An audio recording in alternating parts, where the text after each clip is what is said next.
ओम श्री सद्गुरु परमात्मने नमः। श्री योग वशिष्ठ महारामायण स्थिति प्रकरण सर्ग 58।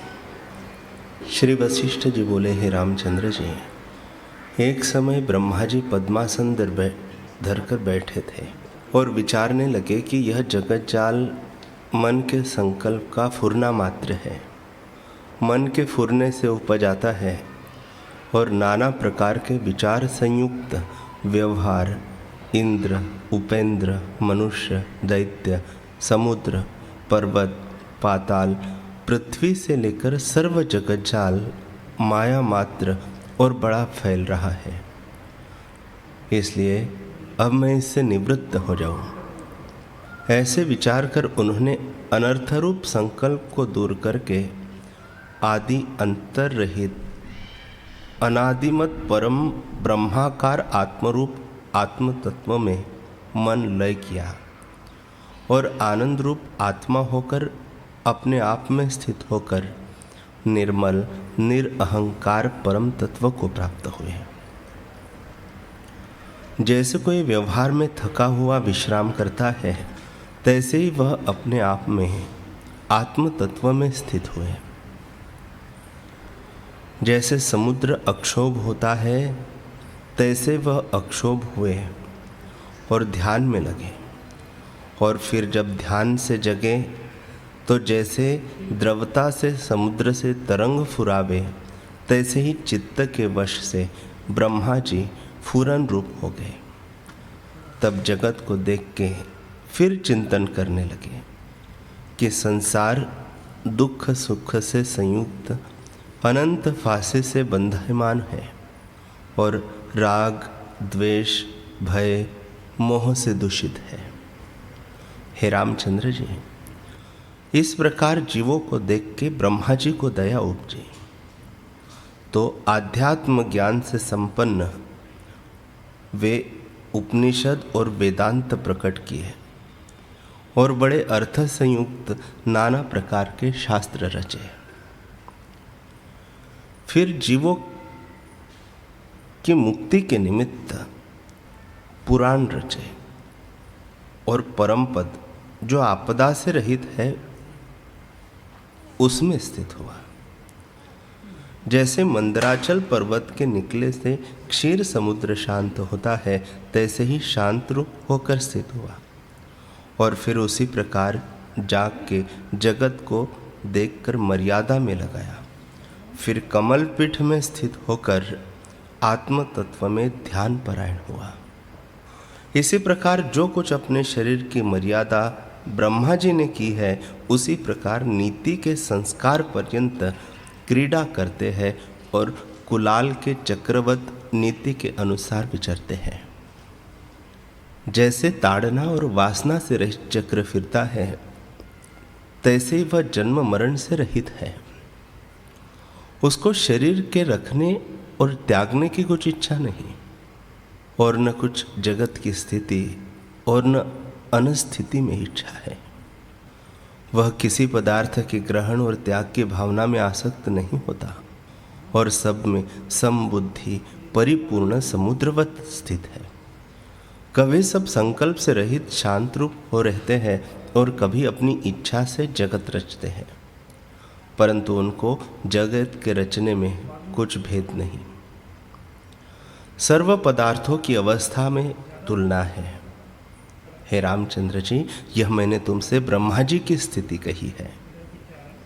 यह परम दशा और भी किसी देवता को उपजे तो उसको समता जानी है, क्योंकि वह शुद्ध सात्विक रूप है। सृष्टि के आदि जो शुद्ध ब्रह्म तत्व में चित्त कला फुरी है, वही मन कला ब्रह्मरूप होकर स्थित हुई है। जब फिर जगत की स्थिति क्रम में कलना उत्पन्न होती है, तब वही ब्रह्मारूप आकाश पवन को आश्रय लेकर औषध और पत्रों में प्रवेश करती है। कहीं देवता भाव को, कहीं मनुष्य भाव को, कहीं पशु पक्षी तिर्यक आदि भाव में प्राप्त होती है और कहीं चंद्रमा की किरण द्वारा अन्न आदि औषधि में प्राप्त होती है। जैसे भाव को लेकर चित्तकला फुरती है, तैसा ही भाव शीघ्र उत्पन्न हो आता है। कोई उपजकर संसार के संसर्गवश उसी जन्म में बंधन से मुक्त हो जाते हैं, क्योंकि उन्हें अपने स्वरूप का चमत्कार होता है। कोई अनेक जन्म में मुक्त होते हैं और कोई थोड़े जन्म में मुक्त होते हैं। हे रामचंद्र जी, इस प्रकार जगत का क्रम है। कोई प्रत्यक्ष संकट, कर्म, बंध, मोक्ष रूप उपजते हैं और कोई मिट जाते हैं। इस प्रकार संसार बंध मोक्ष से पूर्ण है। जब यह कलनामल नष्ट होता है तब संसार से मुक्त होता है, और जब तक कलनामल है तब तक संसार भासता है। श्री वशिष्ठ जी बोले, हे महाबाहो राम जी, इस प्रकार ब्रह्मा जी ने निर्मल पद में स्थित होकर सर्ग फैलाया। संसार रूपी कूप में जीव भ्रमते हैं और जीव रूपी टीड़े तृष्णा रूपी रस्सी से बंधे हुए कभी अधः और कभी ऊर्ध्व को जाते हैं। जब वासना रूपी रस्सी टूट पड़ती है तब ब्रह्म तत्व से उठे ब्रह्म तत्व में एकत्र हो जाते हैं। ब्रह्म सत्ता से जीव उपजते हैं और फिर ब्रह्म सत्ता में ही लीन होते हैं।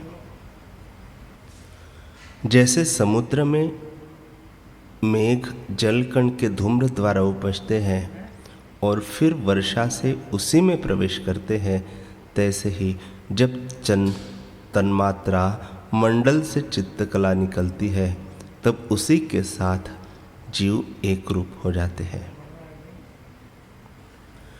जैसे मंदार वृक्ष के पुष्प की सुगंध वायु से मिलकर एक रूप हो जाती है, तैसे ही चित्तकला जीव तन्मात्रा से मिलकर प्राण नाम पाती है।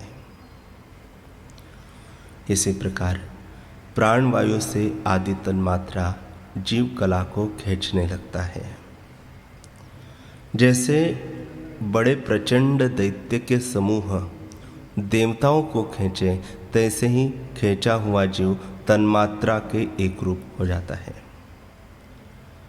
जैसे गंध और वायु तन्मय होते हैं, तैसे ही वह प्राण तन्मात्रा जीव के शरीर में वीर्य स्थान में जा प्राप्त होता है और जगत में उपजकर प्राण प्रत्यक्ष होते हैं। कहीं धूम्र मार्ग से देहवान के शरीर में प्रवेश करते हैं और कई मेघ में प्रवेश कर बूंद मार्ग से औषध में रसरूप होकर स्थित होते हैं और उसको भजन करने वाले के भीतर वीर्य रूप होकर स्थित होते हैं।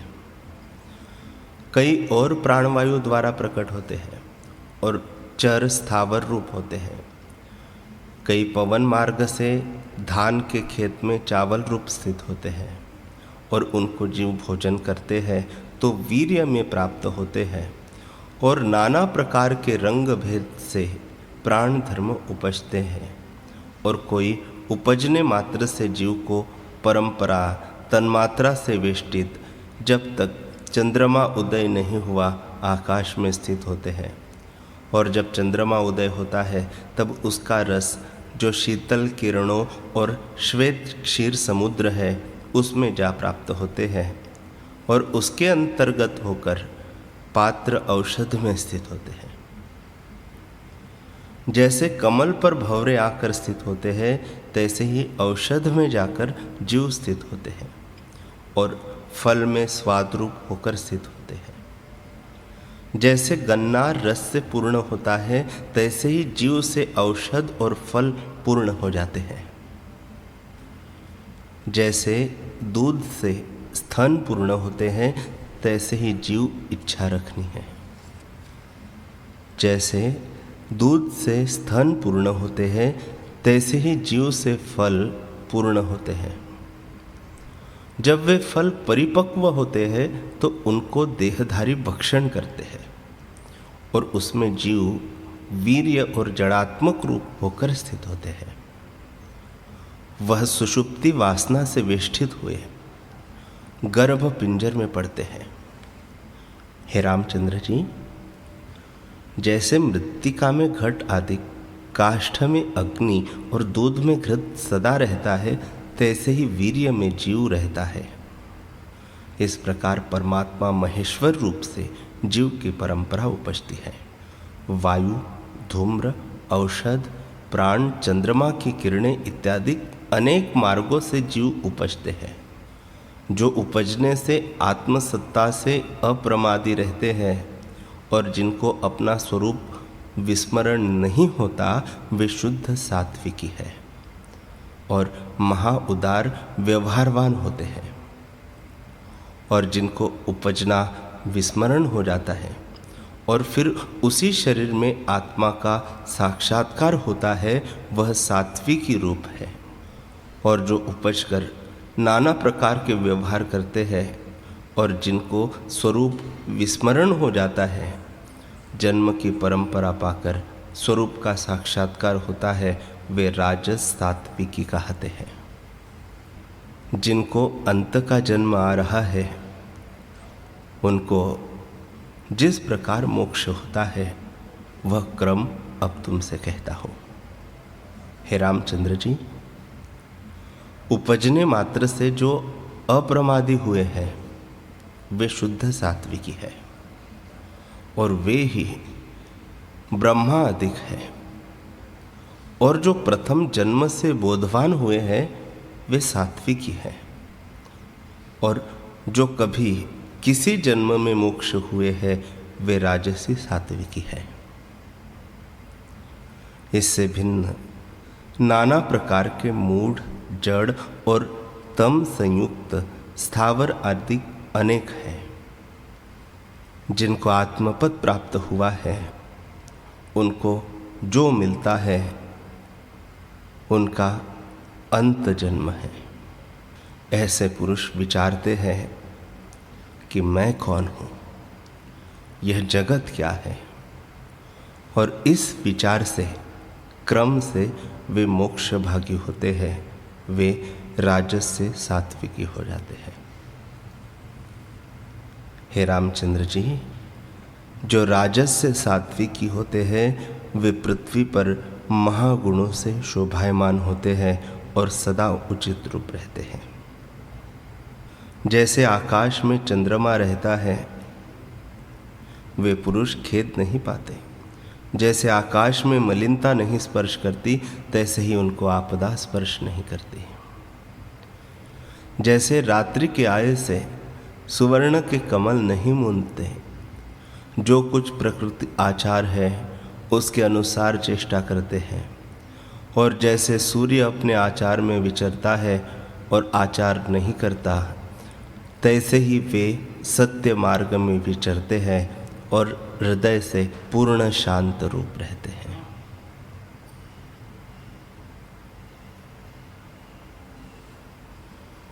हरि ओम।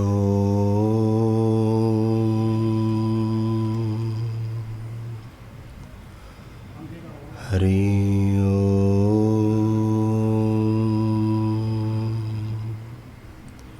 ओम। सहना भवतु सहनौ भुनक्तु सह वीर्यं करवावहै तेजस्विनावधीतमस्तु मा विद्विषावहै।